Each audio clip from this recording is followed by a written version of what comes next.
जियन मरन फलु दशरथ पावा, अंड अनेक अमल जसु छावा।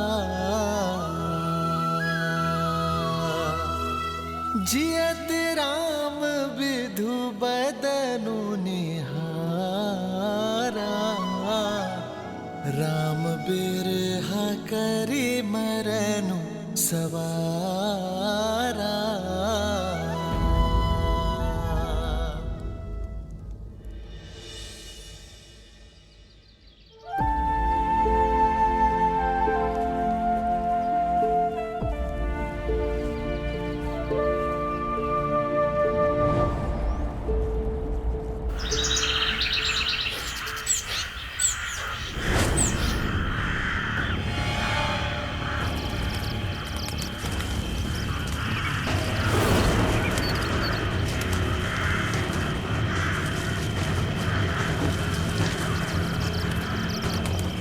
सावधान हो जाइए भैया। पंछियों का यह विचलित स्वर संकेत है कि अवश्य कोई अनिष्ट निकट है हमारे।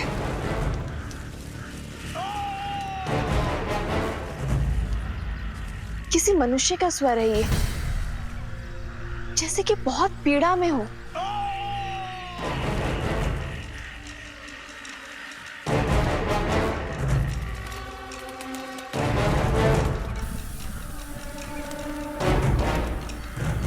लक्ष्मण,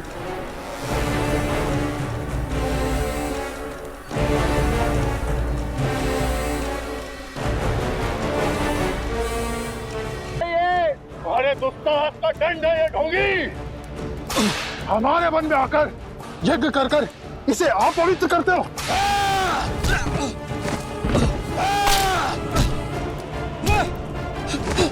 अब इस यज्ञ की अग्नि में जीवित जलोगे तुम।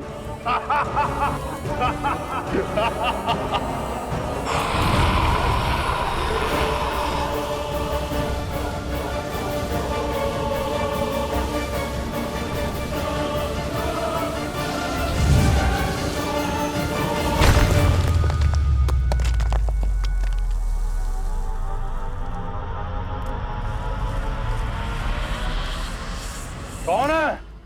सामने आ।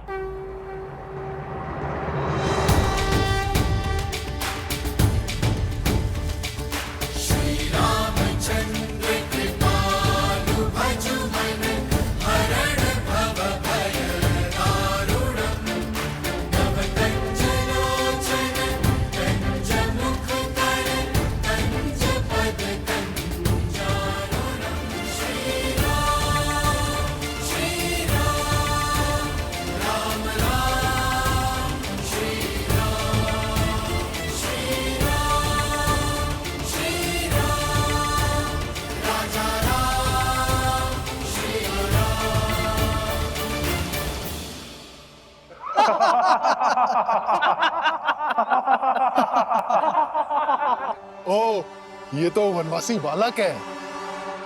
लिखो। साथ में एक कोमल बालक और तरुणी भी है।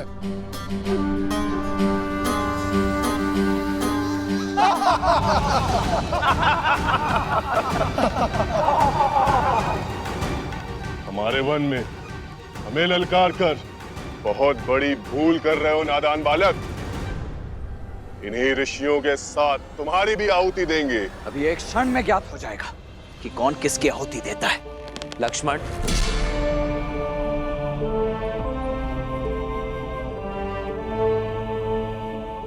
ये प्रहार केवल सावधान करने के लिए है। हिंसा या रक्तपात से कोई लाभ नहीं। मेरा सुझाव है इन संतों को मुक्त कर दो और जाओ यहां से। गंध। सुझाव में चेतावनी की गंध।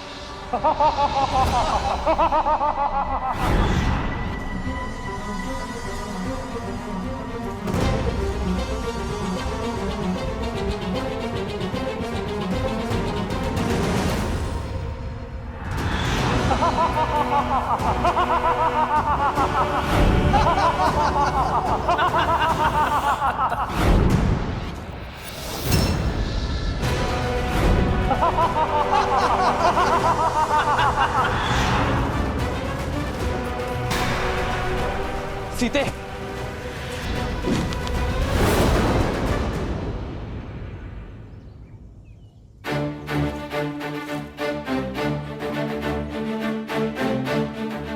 लक्ष्मण, भैया, भाभी, जाओ सीता। आइए भाभी।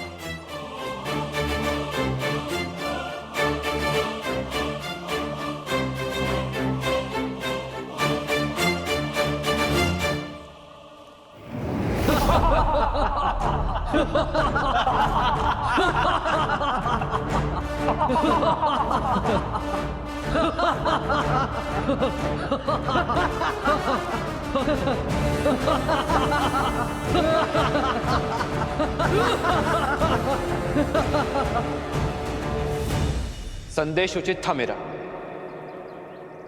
कदाचित भाषा समझनी है, भाषा बदलनी होगी।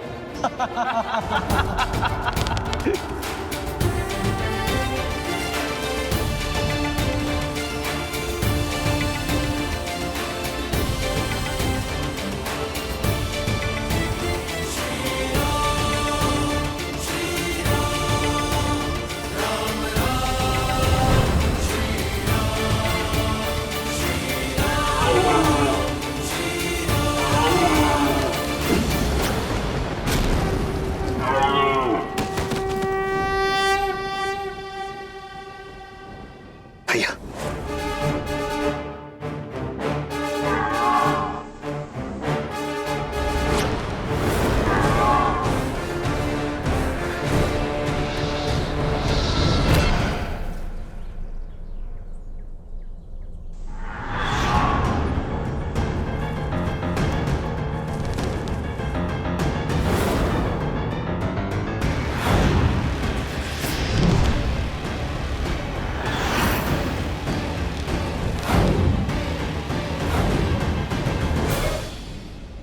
भैया, ये राक्षस तो माया युद्ध में प्रशिक्षित है। यदि हम इन्हें देख ही नहीं पाएंगे तो इन पर बाण चलाएंगे कैसे? इन्हें देखकर बाण चलाना ही हमारी भूल है लक्ष्मण। केवल नेत्रों से नहीं, सभी इंद्रियों की सहायता लेनी होगी हमें। समझ गया भैया, शब्द भेदी बाण।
हमें इन मायावी राक्षसों के आतंक से मुक्त करने के लिए बहुत बहुत धन्यवाद।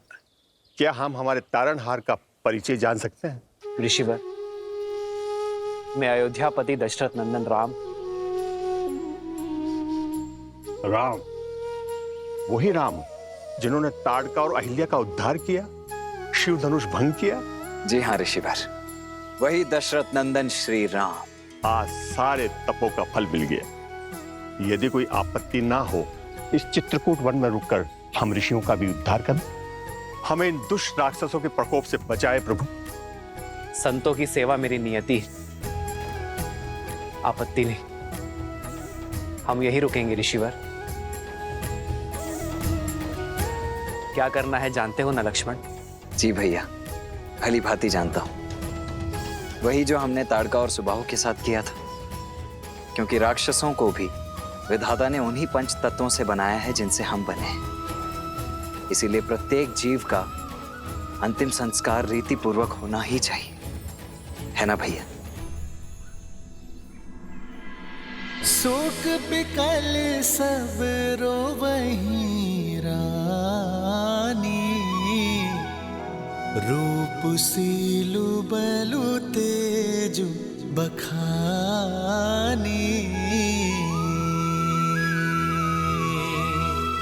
करहि बिलाप अनेक प्रकारा,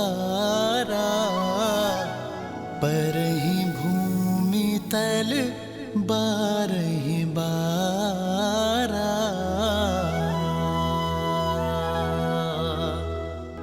बिल पहि बिकल दासरुदासी, घर घर रुदनु बरहि पुरबासी।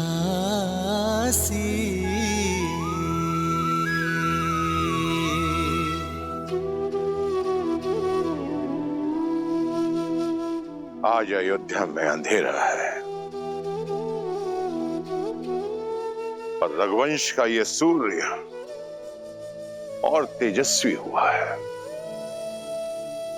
मुझे गर्व है कि जीते जी और जाते समय भी मेरे शिष्य ने रघुवंश की परंपरा का मान रखा। आप आए थे तो नेमी थे, पर गए दशरथ बनकर। आपकी पहचान ये संसार युगों युगों तक स्मरण रखेगा। आजीवन आदर से आप मेरे चरण छूते थे नेमी, और आज मैं आपके समक्ष नतमस्तक होता हूं।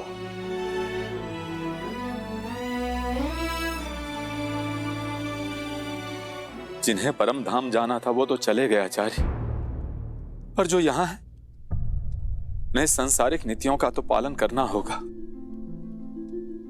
मेरा अभिप्राय महाराज की अंत्येष्टि से शास्त्रों के अनुसार पिता को अग्नि ज्येष्ठ पुत्र ही देता है। फिर तो इसी क्षण कुमार राम को वनवास से लौटा लाना चाहिए, जो कि असंभव प्रतीत होता है। किंतु क्या पता पिता की मृत्यु का समाचार सुनकर वो लौट आए। उन्हें उनका न्यायोचित स्थान देना ही महाराज को सच्ची श्रद्धांजलि है। वैसे भी नीति अनुसार सिंहासन अधिक दिन तक रिक्त नहीं रहना चाहिए। राज्य संचालन के लिए राजा का होना आवश्यक है। जो किसी की सांसों की डोर टूटने पर वचन की डोर तोड़ दे, वो रघुवंशी नहीं हो सकता। हम किसी भी प्रकार 14 वर्ष के वनवास से पूर्व राम, सीता और लक्ष्मण को वापस नहीं ला सकते। लौटने की व्यवस्था कुमार भरत की करनी होगी, क्योंकि महाराज के वचन के अनुसार अब भरत ही युवराज है। जी, किंतु भरत और शत्रुघ्न को आने में तो कई दिन लग जाएंगे। इतने दिनों तक मृतदेह को अंत्येष्टि के बिना रखना उचित होगा। अवश्य, क्योंकि यही परिस्थिति की मांग है। महाराज का शवलेप किया जाएगा।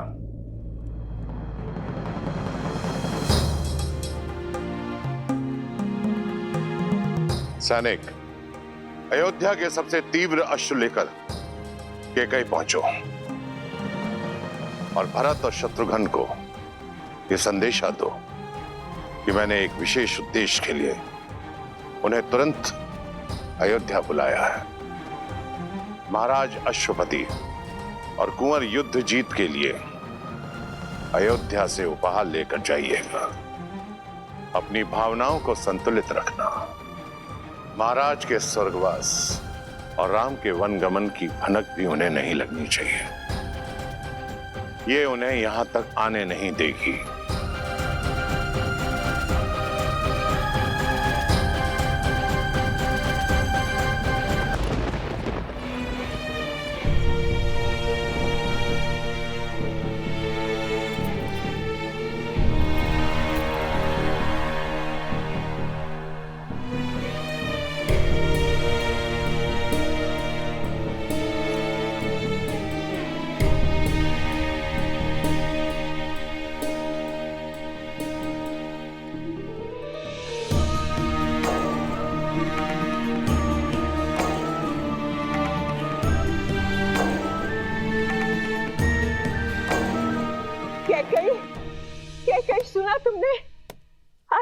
वशिष्ठ ने भरत को अयोध्या वापस बुलाने का आदेश दे दिया है।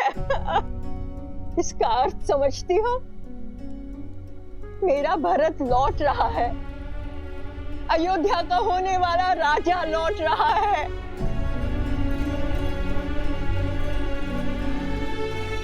किंतु ये सुनकर चिंता क्यों? चिंता उन प्रश्नों की है जो भरत के साथ आएंगे। कैसे मिलूंगी मैं उससे? क्या कहूंगी मैं उससे? कैसे समझाऊंगी मैं अपने भरत को?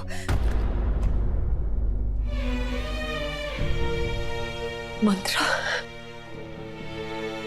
भावनाओं के ज्वार में आप, मैंने कहीं कुछ अनुचित तो नहीं किया ना? अनुचित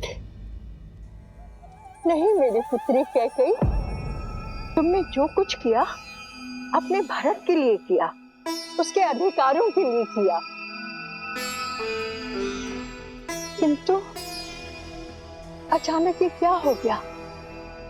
क्या तुम अपने पुत्र को अयोध्या का नरेश बनते नहीं देखना चाहती? प्रश्नों की चिंता करोगी तो भरत का भविष्य खो दोगी कैकेयी। क्या तुम नहीं चाहती कि भरत अयोध्या के राज सिंहासन पर बैठे? उत्तर दो कैकेयी, चाहती हो कि नहीं? उत्तर दो। चाहती हूँ, मैं भी यही चाहती हूँ। हर माता की तरह मैं भी अपने पुत्र के लिए सर्वश्रेष्ठ चाहती हूँ। तो फिर ये विलाप कैसा, असमंजस कैसा?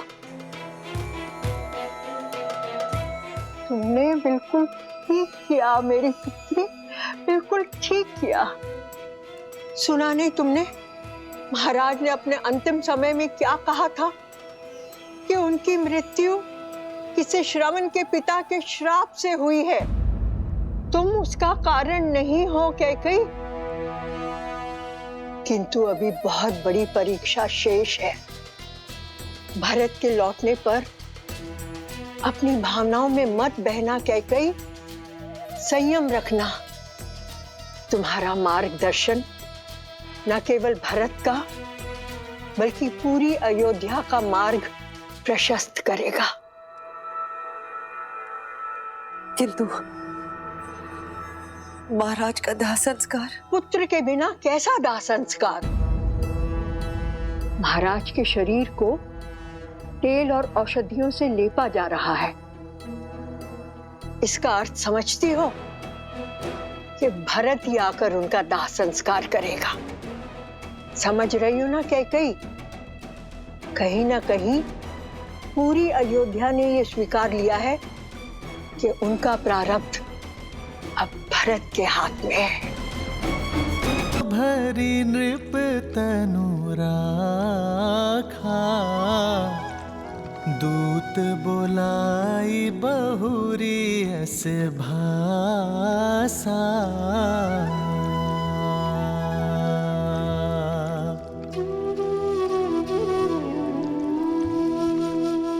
ठीक प्रकार से औषधि युक्त तेल में पूरा शरीर समा जाना चाहिए।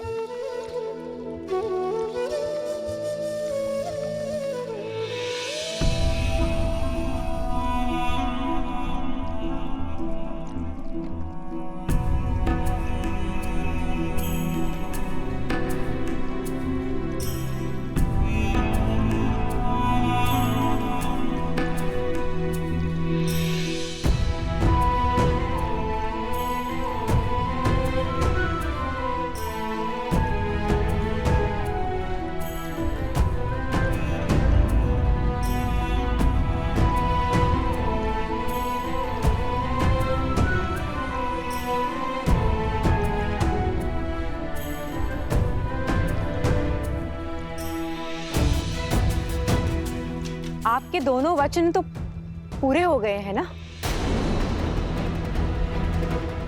तो अब यहाँ पे क्या लेने आई हो?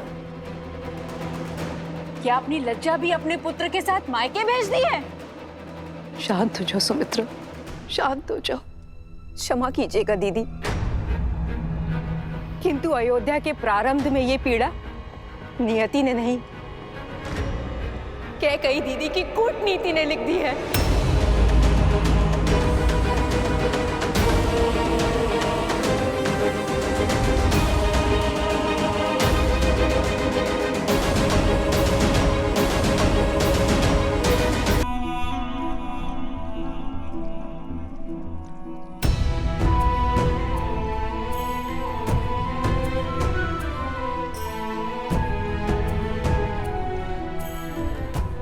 आपके दोनों वचन तो पूरे हो गए हैं ना?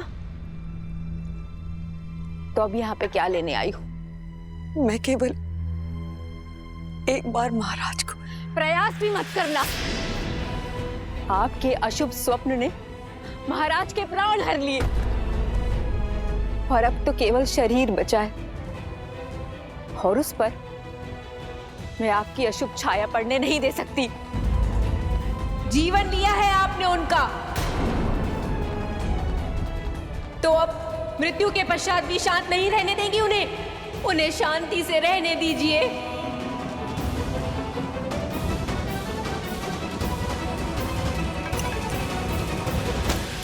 ये लीजिए, यही चाहिए था ना, इसके लिए आई थी ना। जाइए, ले जाइए इसे और सजा दीजिए भरत के शीश पर। कदाचित पिता के आशीष की कमी पूरी होगी। और बधाई हो राजमाता कैकई, आज आपकी सारी मनोकामनाएं पूर्ण हो गई। बधाई हो।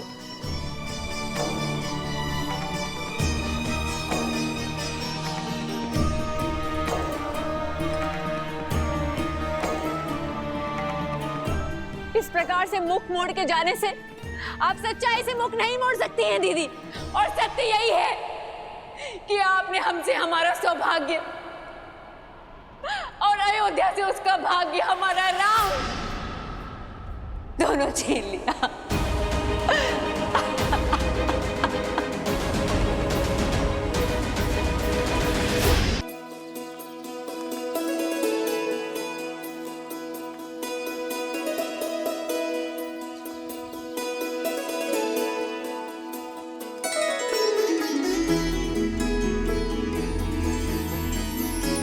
ऋषि भारद्वाज ने उचित मार्ग दिखाया है। हमें चित्रकूट में ऋषियों की सेवा और सहायता दोनों का लाभ मिलेगा। वनवास का इससे अधिक सदुपयोग और क्या होगा आर्य? और फिर ये स्थान भी कितना रम्य है। भैया, भाभी, यदि आप दोनों की इच्छा हो तो मैं आपके लिए यही कुटिया बना दूं। अवश्य लक्ष्मण, किंतु सावधान रहना। यह वन हमें आश्रय दे रहा है अपना घर बनाने के लिए। हमें किसी और का घर नहीं तोड़ना है लक्ष्मण। किसी भी जीव, जंतु, पंछी, प्राणी को हानि नहीं होनी चाहिए। हमें प्रकृति का अंग बनकर रहना है। जो आज्ञा भैया।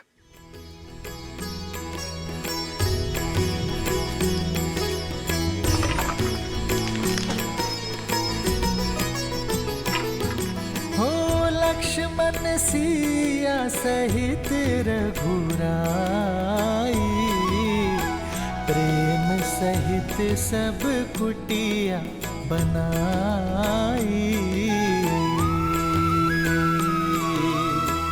गिरिवन नदी देख मन हर्षाए, रघुवर चरित सिया को सुहाए।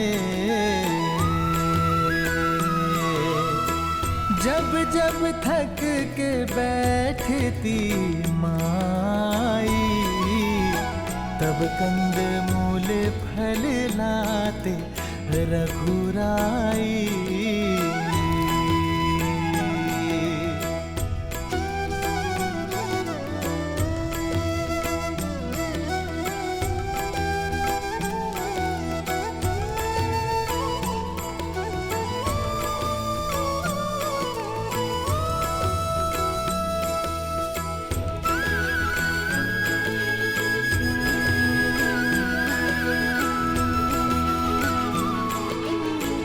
आपका एक अंश, एक मुट्ठी माटी, मैं अपने साथ ले जा रहा हूं मां।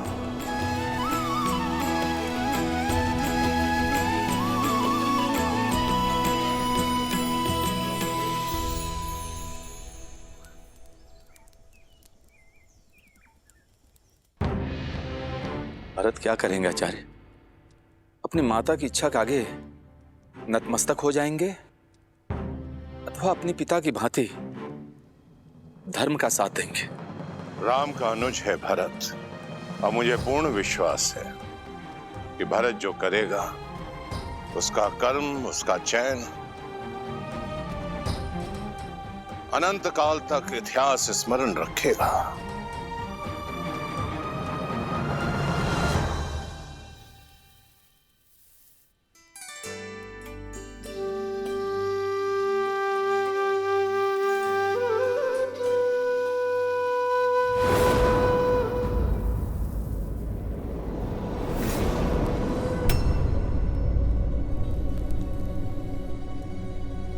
क्या हुआ भैया? आप विचलित दिखाई दे रहे। ये सब अपशकुन देखकर मेरा मन घबरा रहा है शत्रुघ्न। न जाने क्या अनर्थ होने वाला है। आप ही ना, ये दिया तो पवन के झोंके से बुझ गया, और ये सब केवल संयोग है, अपशकुन नहीं। नहीं शत्रुघ्न, केवल एक घटना संयोग हो सकती है। मैंने तुम्हें बताया नहीं, बीते कई दिनों से पूरे स्वप्न सता रहे मुझे। मन बहुत घबरा रहा है शत्रुघ्न। अवश्य ही अयोध्या पर संकट की काज गिरी है। भरत, शत्रुघ्न,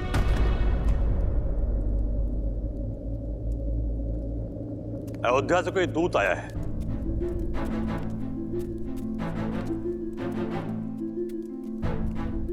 प्रणाम अयोध्या कुमार, मैं महर्षि वशिष्ठ का संदेश लेकर आया हूं। उन्होंने आप दोनों को शीघ्र अतिशीघ्र अयोध्या बुलाया है। अचानक अयोध्या में सब कुशल तो है ना मेरे राम भैया? पिताश्री सब ठीक तो है? सब कुशल हैं कुमार। देखा भैया, सब कुशल मंगल है। आप यूं ही चिंता कर रहे थे। भरत, एक कुशल योद्धा पर चिंता का भाव शोभा नहीं देता पुत्र। जी मामाश्री, आप मुझे और शत्रुघ्न को लौटने की अनुमति दें। आयुष्मान भव। आयुष्मान भव। यात्रा शुभ हो पुत्र।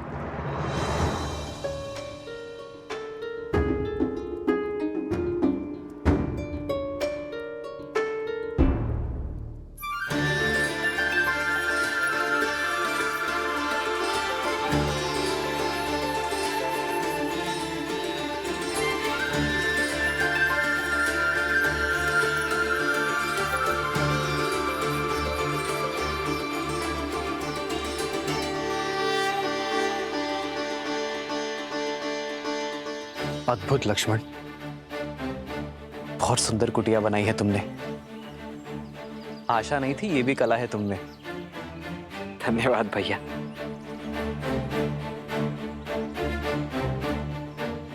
भैया, ये घर तो पूर्णतः बनकर सज्ज है। अब यदि आपकी आज्ञा हो तो इस घर में गृह प्रवेश करें। घर तो अयोध्या है लक्ष्मण, और सदा रहेगा। इसलिए आज इस चित्रकूट वन में मैं अपनी अयोध्या का अंश फैला रहा हूं। भगवान सूर्य और महाराजा हरिश्चंद्र, रघु, दिलीप, भागीरथ जैसे महान पूर्वजों को साक्षी मानकर, मेरे पिता श्री महाराज दशरथ और 3 माताओं को साक्षी मानकर हम इस कुटिया में प्रवेश करेंगे।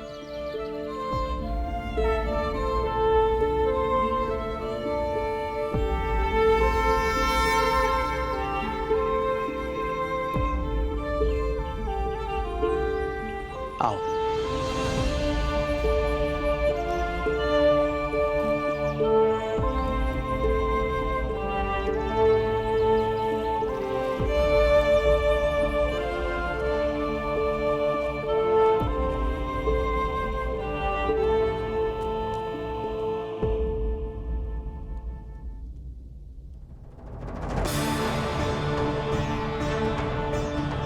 मेरे अयोध्या की पावन माटी,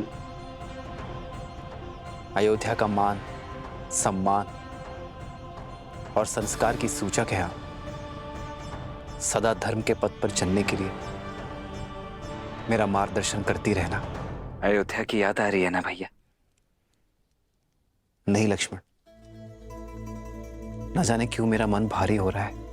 ऐसा लगता है जैसे मेरे परिवार, मेरी अयोध्या पे कोई बहुत बड़ी विपदा आ पड़ी है। हे मां, रक्षा करना। आप व्यर्थ ही चिंतित होते हैं आर्य। मेरे ससुर संसार के सबसे सक्षम राजा है। वो अपनी अयोध्या को कुछ नहीं होने देंगे। और फिर भरत भैया और शत्रुघ्न भैया भी तो हैं। विश्वास रखिए, आपके अनुज आपकी अयोध्या और आपके पिताश्री को कुछ नहीं होने देंगे। भरत पर तो स्वयं से भी अधिक विश्वास है मुझे। उससे श्रेष्ठ ना ही कोई पुत्र हो सकता है और ना ही कोई शासक।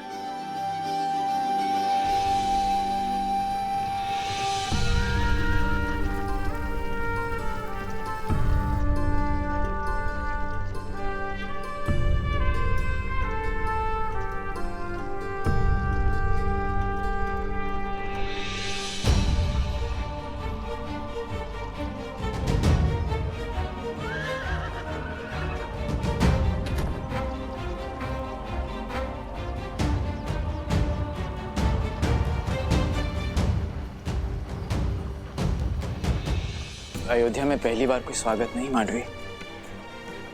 जिन आंखों में सदा प्रेम और सम्मान देखा, आज उन्हीं आंखों में घृणा। अवश्य कुछ तो अनिष्ट हुआ है।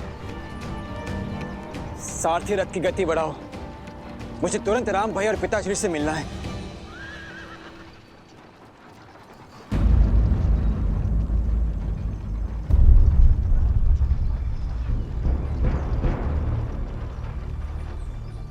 बड़ी विचित्र बात है, अयोध्या में इतनी निस्तब्धता, ना कोई सैनिक ना कोई सेवक।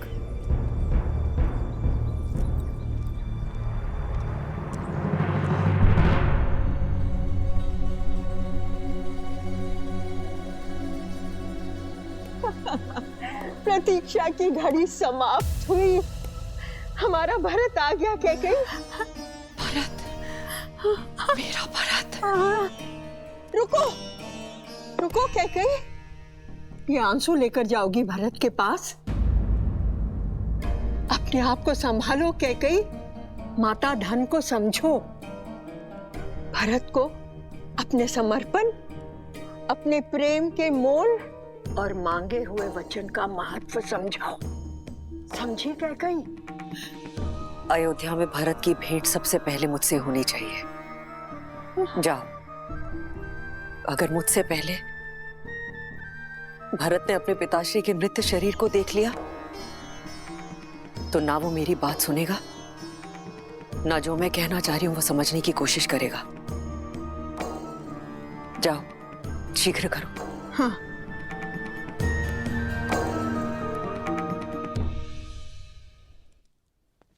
राम भैया, भैया कहाँ हैं आप? भरत, राम भैया। भरत, भरत, चलो चलो। तुम्हारी माता कैकेयी कब से तुम्हारी प्रतीक्षा कर रही है। आओ चलो। अब एक बार मैं राम भैया से मिल लूं, उसके पश्चात माता से भी मिल लूंगा। मिल लेना राम से। जानते हो ना भरत, पुत्र पर पहला अधिकार माता का होता है। हाँ, कैकेयी कब से तरस रही है तुमसे मिलने के लिए। पहले उससे जाके मिलो। हाँ, हाँ, लाओ दो, जाओ जाओ भरत जी। हाँ, हाँ।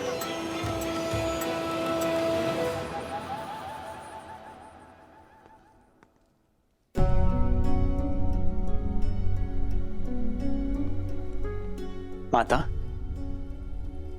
आप कैसी हैं? आपको कितना स्मरण किया मैंने, और जानती हैं आप माँ,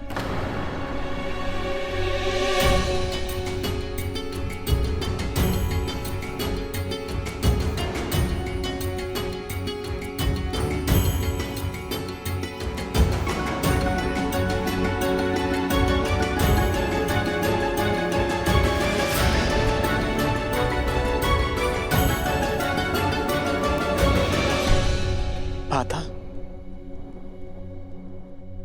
आपके चूड़ामणि, आपका ये वेश, सब क्या है माँ? माता कह दीजिए मुझे कि जिस भय से मेरा मन ग्रस्त है वो सत्य नहीं। इस सृष्टि में जो जन्म लेता है उसे एक न एक दिन जाना पड़ता है पुत्र। नश्वर शरीर सबको छोड़ना पड़ता है। कोई कितना भी प्रयास, कितना भी प्रयत्न क्यों ना करे,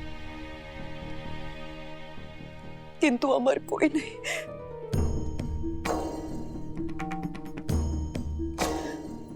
आप मुझे स्पष्ट सत्य कहिए माँ। तुम्हारे पिताश्री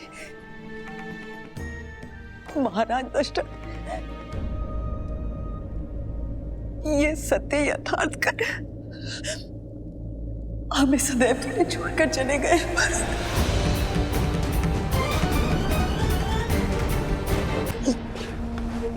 भरत,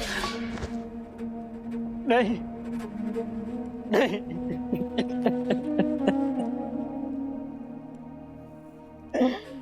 यह संभव है, यह संभव है। भरत, क्यों पिताश्री, क्यों आपने मेरा दायित्व भैया को नहीं सौंपा? क्यों आपने अपना ये कर्तव्य नहीं निभाया और मुझे अनाथ करके चले गए? और मैं अभागा अंतिम समय में उनके समीप न रह सका।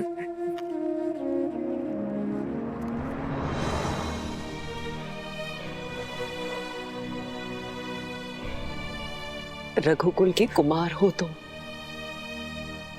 एक योद्धा हो, एक वीर पुरुष को यूं आंसू बहाना शोभा नहीं देता।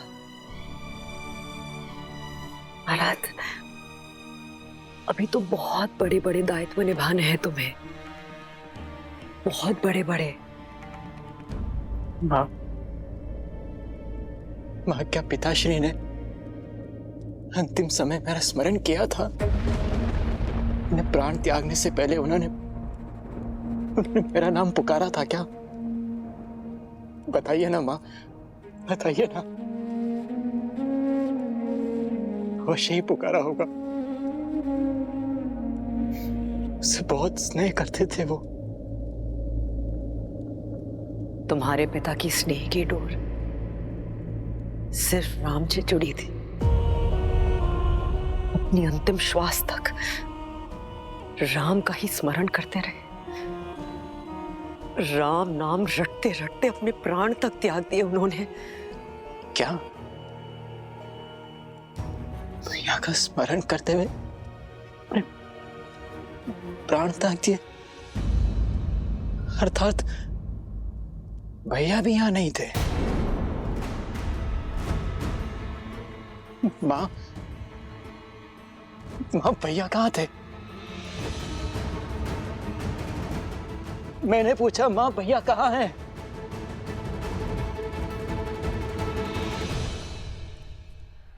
वन में।